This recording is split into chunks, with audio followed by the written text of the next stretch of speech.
வணக்கம். 2026 தமிழ்நாடு சட்டமன்ற தேர்தல் கட்சிகளின் செயல்பாடு எப்படி இருக்கும், எந்தெந்த கட்சி யாரோட கூட்டணி வைப்பாங்க, எத்தனை முனை போட்டி நடக்கும், முடிவு எவ்வாறு இருக்கும் அப்படிங்கிறத இப்போது இருக்கிற அரசியல் சூழ்நிலை வைத்து ஒரு கணிப்பை பார்க்கலாம்.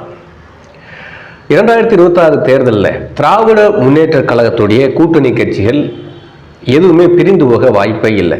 அத்தனை கூட்டணி கட்சிகளும் அது திமுக கூடத்தான் இருக்கும். ஏனென்றால் அது வெற்றி ஒன்றா இருக்கிறதுனால, வெற்றி வாய்ப்பு இருக்குங்கிற ஒரு சூழ்நிலை இருக்கிறதுனால அதை விட்டு பிரிஞ்சு போக மாட்டாங்க. என்ன ஒரே ஒரு விஷயம் என்னன்னா, அந்த ஆட்சியில் பங்கு அப்படிங்கிற ஒரு விஷயத்த விஜய் அவர்களும் சொல்றாரு, திரு அண்ணாமலை அவர்களும் சொல்றார். அப்ப ரெண்டு சாய்ஸ் இருக்கு. பிஜேபி கூட்டணியில அது கூட்டாட்சி தான் அப்படிங்கிறத அண்ணாமலை சொல்லிட்டாரு. விஜய் அவர்களும் ஆட்சியில் பங்கு அப்படிங்கிறத சொல்லியிருக்காரு. இந்த சூழ்நிலையில திமுக கூட்டணியிலிருந்து அந்த ஆட்சியில பங்கு அப்படிங்கிற அந்த ஒரு விஷயம் இருக்கிறதுனால அந்த தேர்தலோட இக்கட்டான நெருங்குற காலகட்டத்தில் காங்கிரஸோ அல்லது விடுதலை சிறுத்தைகள் கட்சியோ விஜய் பக்கம் நகரக்கூடிய வாய்ப்புகள் இருக்கு. ஏன்னா ஆட்சியில் பங்கு, அதிகாரத்தில் பங்கு என்பதுதான் ஒரு கட்சியோட தலையாய இலக்காக இருக்கும்.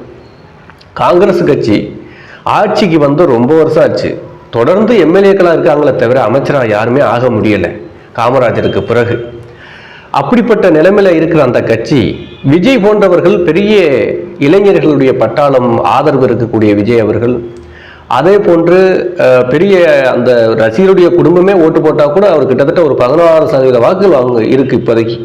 இன்னும் தேர்தலில் தீவிரமாக அவர் களத்தில் இறங்கி மக்களை சந்தித்து பேச ஆரம்பிச்சாருன்னா இன்னும் உயரத்துக்கு வர வாய்ப்பு இருக்கு. இப்படிப்பட்ட சூழலை விஜய் அவர்களை முதலமைச்சர் வேட்பாளராக ஏற்றுக்கொண்டு காங்கிரஸோ விடுதலை சிறுத்தைகளோ அவங்களுக்கு துணை முதலமைச்சரா அமைச்சரா அப்படி பங்கு கொடுக்குற பட்சத்தில் கடைசி காலகட்டத்தில் ஆட்சியில் பங்கு வேணும் அப்படின்னு திமுக நெருக்கடி கொடுத்து, திமுக அதுக்கு ஒத்துக்காது. ஏன்னா ஈகோ தடுக்கும், பெரிய கட்சி, அந்த மாதிரி முறை எப்பவுமே இருந்ததில்ல. அப்படி கொடுத்தா கூட பெரிய விமர்சனத்துக்கு உள்ளாகும், ஆளுமை இல்லையா அப்படின்னு கேட்பாங்க. அப்படிங்கிற பட்சத்தில் திமுக கூட்டாட்சி தத்துவத்துக்கு, கூட்டாட்சிக்கு ஒத்துக்காது, ஆட்சியில் பங்குக்கு ஒத்துக்காது. அப்படிப்பட்ட சூழ்நிலையில் விஜய் பக்கம் சாய வாய்ப்பு இருக்கு.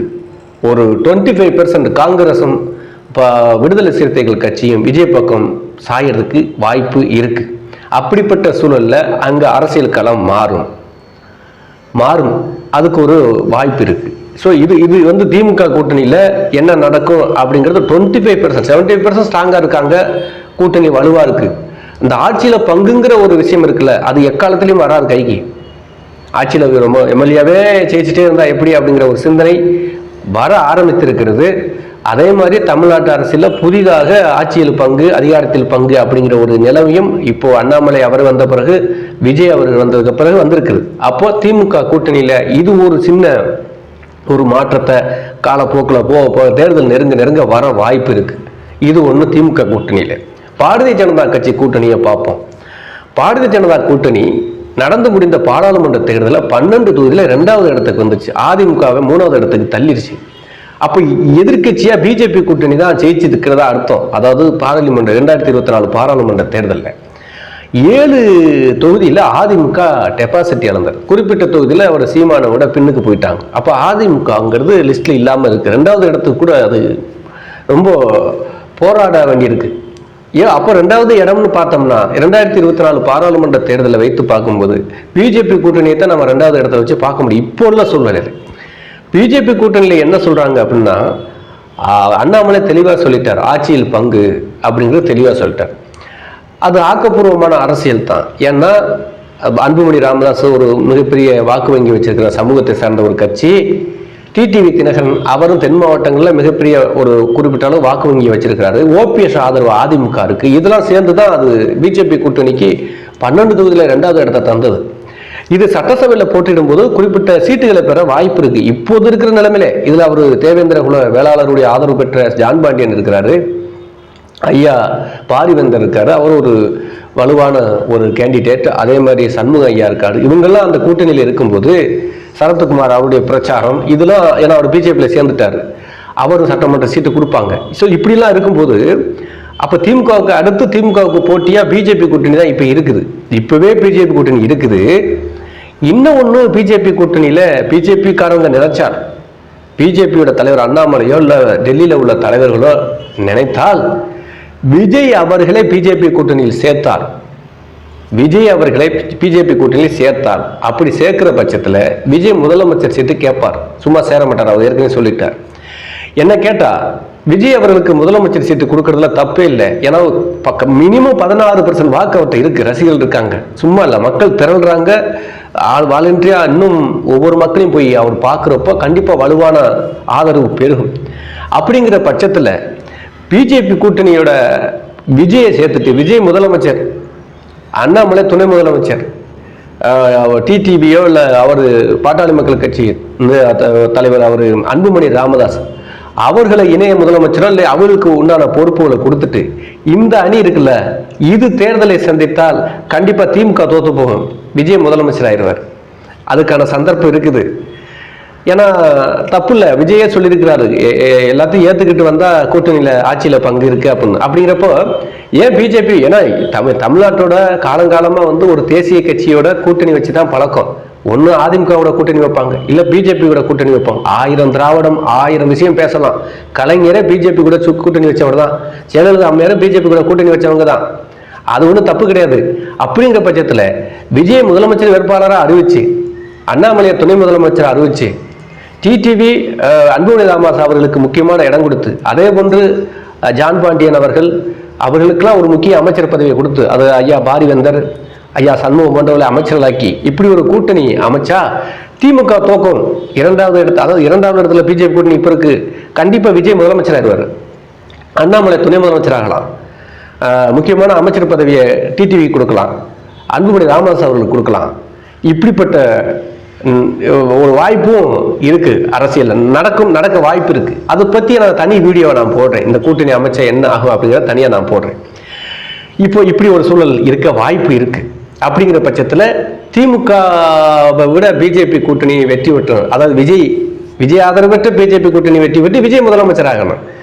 அப்படிங்கும்போது ஒரு சென்ட்ரல் கவர்மெண்ட் சப்போர்ட் இருக்கும். அதே போன்று ஒரு தேசிய கட்சியோட ஆதரவு அப்படிங்கிறப்ப முதல்ல கட்சி ஆரம்பிச்சிருக்கு, பெரிய பிளஸ்ஸாகவும் இருக்கும்.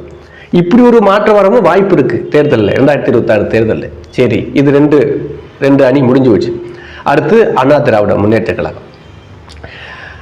அதைத்தானுங்க நானும் எவ்வளோ பேசுகிறேன். அதைத்தான் என்னங்கிறது ஒன்றும் பிடிபடவே மாட்டேங்குது. அதிமுக கட்சியை என்ன இப்போ அதிமுக கூட்டணியில் யார் இருக்கான்னா, எனக்கு தெரிஞ்ச அதிமுக கூட்டணியில் அவர் கிருஷ்ணசாமி கூட இப்போ கிடையாதுன்னு நினைக்கிறேன், வெளியில் வந்துட்டார்னு நினைக்கிறேன். தேமுதிக இருக்குது, அப்புறம் அந்த பூவை மூர்த்தியார்னு இருக்கார். அவர் அந்த பகுதியில் கொஞ்சம் அவர் சமூக மக்களுடைய ஆதரவு பெற்றவர் தான், அந்த பகுதிக்கு ஓகே. அவர் வேற இதெல்லாம் பத்துமா? திமுக கூட்டணி ஒரு ஸ்ட்ராங்கான கூட்டணியா இருக்கு, பிஜேபி கூட்டணி ஸ்ட்ராங்கான கூட்டணியா இருந்து 2வது இடத்துக்கு பாராளுமன்ற தேர்தலில் வந்திருக்குது. இப்படிப்பட்ட சூழல்ல இந்த 2 பேரை சமாளிக்க முடியுமா அதிமுகவால்? கூட்டணிக்கு யாரு வருவா? இப்போ எனக்கு தெரிஞ்சு வாழ்வுரிமை கட்சி வேல்முருகன் அவர் தான் திமுகவோட சண்டை போட்டுக்கிட்டே இருக்கிறாரு. அதே மாதிரி பிஜேபி எதிர்ப்பை ஸ்ட்ராங்கா பேசுற பட்சத்தில் அவரு அதிமுக பக்கம் வர வாய்ப்பு இருக்கு. சரி, அவர் வந்துட்டா உடனே ஆட்சி மாற்றம் வந்துருமா, அதிமுக வெற்றிடுமா? கஷ்டம். ஏற்கனவே வாக்கு வங்கி இழந்து 19%, 20%, 21% இருக்கு. 35% இருந்தால் தான் ஆட்சிக்கு வர முடியும். அப்படிங்கிற பட்சத்தில் இவங்க 2%, 3% வாக்கு கூட்டணி இப்போ தேமுதிகவுக்கும் பெரிய என்ன 2-3% தான் இருக்கும். அந்த அளவுக்கு குறைஞ்சிருச்சு. முன்னாடி மாதிரி இருந்தால் அது வலுவாக இருக்கும், அது இல்லை.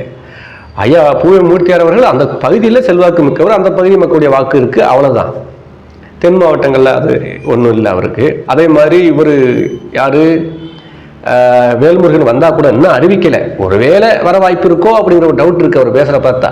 ஆனால் எப்படின்னு தெரியல. அவர் வந்தா அவருக்கு பாட்டாளி மக்கள் அளவுக்கு அவருக்கு செல்வாக்கு கிடையாது.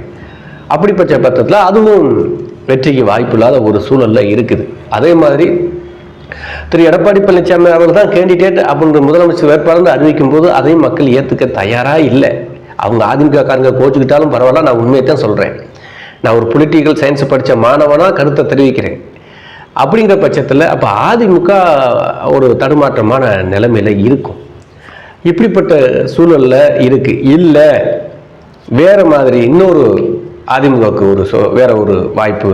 விஜய் அவர்களை கூட்டணியை சேர்த்தா என்ன ஆகும்? விஜய் வந்து துணை முதலமைச்சர் போஸ்டிங்கை கேட்க மாட்டார். அவர் முதலமைச்சர் ஆகணும்பாரு. அவர் ஏற்கனவே மாநாட்டிலே அறிவிச்சிட்டார், 234 தொகுதி நாங்கள் நிற்போம், கூட்டணின்னு எங்கள் தலைமையை ஏற்றுட்டு கூட்டணின்னு வந்தால் சேர்த்துக்கிறேன்னு சொல்லியிருக்காரு. இப்போ அதிமுக விஜய் அவர்களை முதலமைச்சராக்குறோம் அப்படின்னு சொல்லிட்டு நாங்கள் துணை முதலமைச்சரை ஏற்றுக்கிறேன்னு சொல்லி அதிமுக வருமா? வராது. அப்போ விஜய் அவர்களுக்கும் அதிமுகவுக்கும் கூட்டணி ஏற்படும் சந்தேகம். ஒருவேளை அப்படி ஒரு கூட்டணி எடப்பாடி பழனிசாமி அவர்கள் முதலமைச்சர், நான் துணை முதலமைச்சர் விஜய் அவர்கள் ஏற்றுக்கிட்டு போய் கூட்டணி வச்சார்னா விஜய் அவருடைய அரசியல் எதிர்காலம் கேள்விக்குறியாயிரும். விஜயருடைய அந்த மாசு, அந்த கிரேஸ் போயிடும். எதை சொல்லி போய் ஓட்டு கேட்பார்?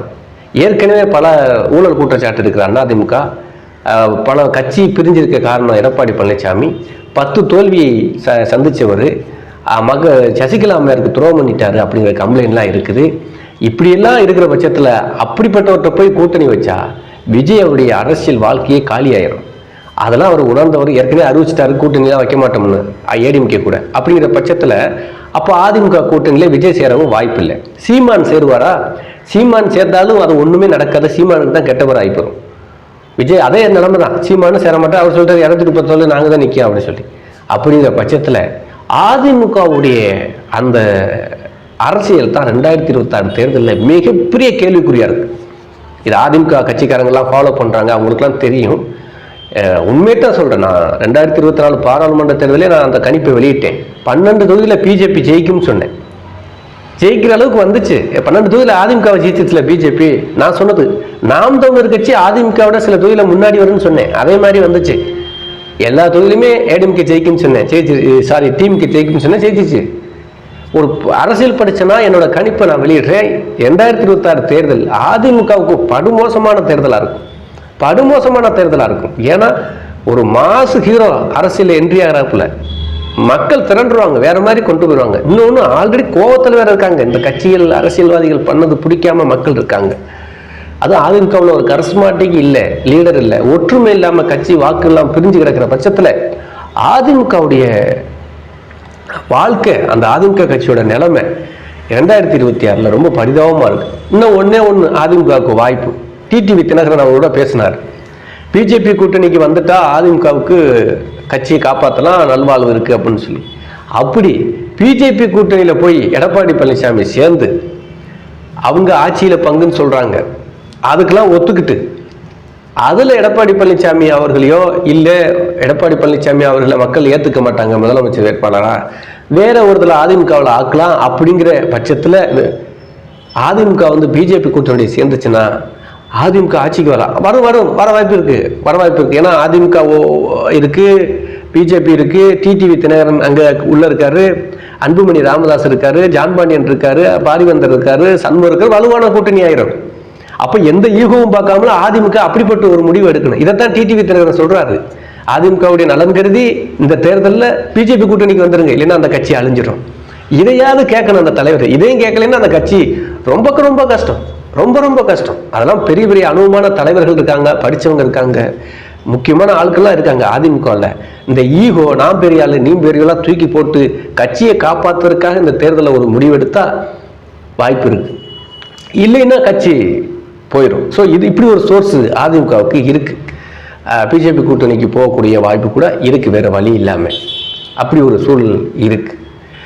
இல்லை அதிமுகவுக்கு வேற மாற்று என்ன? எல்லாத்தையும் அதிமுக ஒன்றுனே சசிகலா அம்மாவை கூப்பிடுங்க, ஓபிஎஸ் கூப்பிடுங்க, டிடிவி அவர் தனி கட்சி வச்சுட்டார், அவரை விட்டுருங்க, வாங்க என்ன உங்களுக்கு இந்த பொறுப்பு, எனக்கு இந்த பொறுப்பு, ஒற்றுமையா இருப்போம், ஏப்பா நாங்கள் ஒற்றுமை ஆயிட்டோம் அப்படின்னு காட்டிட்டு அப்புறம் கூட்டணி பேசுங்க. திமுக கூட்டணியிலிருந்து கூட ஆள் வரும், கட்சி வரும். உங்க அதிமுகவை ஒற்றுமைப்படுத்தின மாதிரி வெளியே சொன்னா தானே அந்த மற்றவங்க வருவாங்க. அதே பண்ணாத பட்சத்தில் எப்படி கூட்டணி வருவாங்க? இப்படி ஒரு சோர்ஸ் இருக்கு. சசிகலா மாதிரி ஓபிஎஸ் எல்லாத்தையும் கூப்பிட்டு அதிமுக ஒன்றிணைந்து அப்புறம் கூட்டணி பேசும்போது பல கட்சி வரும். பிரிஞ்சு கிடக்கிற அதிமுக வாக்கு ஒன்று சேரும். அதை செய்யணும். அதை எப்படி செய்வாங்க அப்படிங்கிறது தெரியல. எடப்பாடி பழனிசாமி அவர்கள் ஸ்ட்ராங்கா இருக்காரு, அவர் தலைமைக்கு ஆபத்து வந்துடும் சொல்லி அதை ஒத்துக்க மாட்டேங்காரு. அப்படிங்கிற பட்சத்தில் அது நடக்குமா என்னன்னு தெரியல. அப்படி நடக்காத பட்சத்தில் அதிமுக 3வது இடத்துக்கு போயிடும். இது ஒன்று. சரி, விஜய் அவர்கள் வந்து போல பிஜேபி கூட்டணிக்கு போகல, நான் தனிச்சு நிற்கிறேன் அப்படின்றார். தனிச்சு நின்றா என்ன ஆகும் அதையும் பார்க்கலாம். தனிச்சு நிற்கிற பட்சத்தில் எனக்கு தெரிஞ்சு என்ன மக்கள் ஆதரவு, ரசிகர் ஆதரவு இருந்தாலும் ஒரு 15% வாக்குகள் வாங்குவார். தனிச்சு நின்றார்னா கண்டிப்பாக 15% வாக்குகள் வாங்குவார். சரி, 15% வாக்குகள் வாங்கி என்ன செய்ய? 234 தொகுதியிலையும் செலவு பண்ணி உழைச்சி பிரச்சாரம் பண்ணி ஆட்சியை பிடிக்கணும்ல, அதிகாரத்துக்கு வரணும்ல. அப்போத்தான் ஒரே தரல வந்தால் தான் அது. ரெண்டாவதுலாம் அப்புறம் கூட்டணிக்கு போகணும், விஜயகாந்த் ஐயா மாதிரி அப்புறம் கூட்டணிக்கு போகணும், அப்புறம் சிக்கல்லாம் இருக்குது. அப்போ ரொம்ப ராஜதந்திரத்தோட விஜய் செயல்பட்டா பிஜேபி கூட்டணியில் நான் முதலமைச்சர் வேட்பாளர், ஆட்சியில் பங்கு அப்படின்ட்டு இறங்கினா கண்டிப்பாக அது பெரிய சக்ஸஸ் ஆகும் விஜய்க்கு. தனியாக இறங்கினார்னா வாக்கு நல்லா வாங்குவார், வெற்றி பெறுவது கஷ்டம், ஆட்சியை பிடிக்கிறது கஷ்டம். ஸோ அப்படிப்பட்ட சூழலில் அப்படி போட்டிட்டா விஜய்க்கும் அதிமுக கூட்டணிக்கு தான் போட்டி வரும். எனக்கு தெரிஞ்சு திமுகவுக்கும் பிஜேபி கூட்டணிக்கு போட்டிங்க, அதிமுகவுக்கும் விஜய்க்கும் போட்டிங்க கண்டிப்பாக நடக்கும். அடுத்து பார்த்தீங்கன்னா நாம் தமிழர் கட்சிக்கும் விஜய்க்கும் அதிமுகவுக்கும் போட்டி, மும்முனை போட்டி இவங்களுக்குள்ள. அங்கே டச் பண்ண முடியாது யாரை, பிஜேபி கூட்டணி. ஏன்னா அது சமூக ரீதியாக வாக்குகளை ரொம்ப வச்சிருக்காங்க. சமூக ரீதியான தலைவர்களாகவும் வெளிப்படையாக நம்ம தெரியாட்டாலும் பெரும் சமூகத்துடைய வாக்கு, வன்னியர் சமுதாய வாக்கு, முக்குளத்தூர் தேவர் சமுதாய வாக்கு, தேவேந்திர குல வேளர் சமுதாய வாக்கு, இந்த 3 சமுதாய வாக்குகள் இருக்கு. சரத்குமார் அவர்கள் பிஜேபியை சேர்ந்ததுனால நாடார் சமுதாய வாக்குகள் இருக்கு. அவர் கவுண்டர் சமுதாயத்தை சேர்ந்த ஒரு அண்ணாமலைங்கிறதுனால அந்த கோயம்புத்தூர் பகுதியில் அவருக்கு செல்வாக்கு இருக்கு. இப்படி ஒட்டுமொத்தமாகவே அந்த பெரும் சமூகத்துடைய வாக்குகளை பிஜேபி கூட்டணி வச்சிருக்கிறதுனால அது 2வது இடத்துல திமுகவுக்கும் பிஜேபி கூட்டணி தான் போட்டி இருக்கும். அதிமுகவுக்கும் விஜய்க்கும் நாம் தமிழர் கட்சிக்கும் போட்டி இருக்கும். அதிமுக விஜயோடைய நாம் தமிழர் கூட்டணி தான் போட்டி போடும், வேற வாய்ப்பே இல்லை. அப்படிங்கிற பட்சத்தில் இதுதான் சூழல். இதுதான் இப்போ நான் சொன்ன மாதிரி கூட்டணி அமைச்சு பண்ணால் ஆட்சி மாற்றம் ஏற்படும். விஜய் அவர்கள் பிஜேபி கூட்டணியில் சேர்ந்து ஆட்சி மாற்றம் வரும். இல்லை எடப்பாடி பழனிசாமி அதிமுக பிஜேபி கூட்டணியில் சேர்ந்து எடப்பாடி பழனிசாமி முதலமைச்சர் தான் ஒத்துக்க மாட்டாங்க மக்கள், முதலமைச்சர் கேண்டிடேட்டை மாற்றிட்டு போட்டுட்டா அதுக்கும் ஆட்சிக்கு வர வாய்ப்பு இருக்குது, திமுகவுக்கு ஆபத்து இருக்குது. ஸோ இதுதான் 2026 தேர்தலில் நடக்கக்கூடிய சம்பவங்கள். இது எந்த மாதிரியான இப்போ இருக்கிறத வச்சு நான் அரசியலை கணிச்சு சொல்கிறேன். இது போக போக என்ன மாதிரியான சூழலில் அமையப்போகுது, என்ன மாதிரியான அரசியலை தமிழ்நாடு தேர்தல் சொல்ல போகுது அப்படிங்கிறத போக போக பார்க்கலாம். மீண்டும் ஒரு அரசியல் செய்தியோட இன்னொன்று முக்கியமான சீமான் அவர்களை பற்றி சொல்லலை. சீமான் அவர்கள் என்னென்னா வாக்கு வங்கி குறையும். 8% வந்திருக்கார் இல்லையா, 8% அந்த தேர்தலுக்கு கிடைக்க வாய்ப்பு இல்லை. ஏன்னா ஒரு மாற்று அரசியலை விரும்பினவங்க தான் சீமான் அவர்களுக்கு 14 வருஷமாக ஓட்டு போட்டாங்க. அந்த மாற்று அரசியலை விஜய் போன்ற பெரிய ஹீரோ, பெரிய ரசிகர்கள் பட்டாளத்தை கொண்ட ஒரு ஹீரோ வர்றப்போ மக்கள் அங்கே சாஞ்சிருவாங்க. சீமான் அவர்களுக்கு கிடைக்க வாய்ப்பில்லை. எனக்கு தெரிஞ்சு 3% 4% வாக்கு தான் வாங்குவார் இந்த தேர்தலில். இதுதான் நடக்கும். பார்க்கலாம் போக போக என்ன மாதிரியான அரசியல் சூழலை அமையுதுன்று. மீண்டும் ஒரு நல்ல அரசியல் தகவலோட சந்திப்போம். நன்றி.